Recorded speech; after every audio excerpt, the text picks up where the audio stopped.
लोग कहते हैं कि करबला में हजरत इमाम हुसैन की मदद के लिए कोई नहीं आया, लेकिन सच तो ये है कि उस दिन जमीन और आसमान की हर ताकत उनकी एक आवाज पर लड़ने के लिए तैयार थी। ये वाकया आशूरा के दिन का है। जिन्नात का बादशाह जाफर जिन अपने दरबार में तख्त पर बैठा जश्न मना रहा था।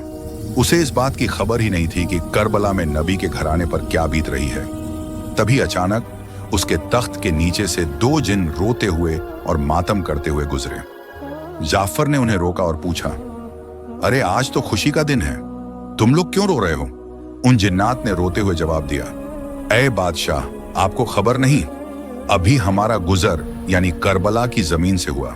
वहां हमने देखा कि रसूल अल्लाह के प्यारे नवासे हुसैन इब्ने अली खून में लथपथ हैं। उन पर तीरों की बारिश हो रही है और वो सजदे में हैं। ये सुनते ही जाफर जिन के पैरों तले से जमीन खिसक गई। उसने फौरन जश्न को रोका, सर से ताज उतार फेंका और जंगी लिबास पहन लिया। उसने अपनी तलवार निकाली और जिन्नात के एक बड़े लश्कर को लेकर हवा से भी तेज रफ्तार में करबला की तरफ दौड़ा।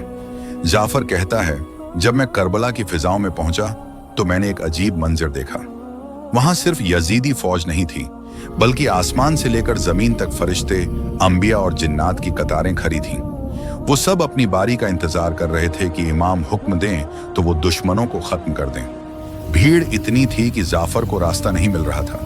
तभी इमाम हुसैन ने नजर उठाई और पुकारा, जाफर, मेरे पास आओ। जाफर जिन रोते हुए इमाम के कदमों में गिर गया और अर्ज की, आका, मेरे पास जिन्नात की बहुत बड़ी फौज है, मुझे इजाजत दें, मैं पलक झपकते ही इन यजीदियों को राख कर दूंगा, इनका नामो निशान मिटा दूंगा। मगर इमाम हुसैन ने बड़े ही सुकून से फरमाया, नहीं जाफर, रुक जाओ। अगर मैं चाहूं तो एक इशारे में दुनिया पलट दूं, लेकिन मैं अपने नाना के दीन को बचाने के लिए और अपने रब की रजा के लिए यह सब्र कर रहा हूं। मुझे अपने अल्लाह की मर्जी प्यारी है। तो दोस्तों, याद रखना, करबला में इमाम हुसैन बेबस नहीं थे। कायनात की हर ताकत उनके हाथ में थी, लेकिन उन्होंने तलवार नहीं उठाई ताकि इस्लाम जिंदा रहे। करबला का यह मंजर बताता है कि जीत हथियार की नहीं बल्कि सब्र की होती है। अगर आपके दिल में भी इमाम हुसैन के लिए मोहब्बत है तो कमेंट में या हुसैन जरूर लिखें, और ऐसे ही इस्लामिक वाकयात के लिए चैनल को अभी सब्सक्राइब करें।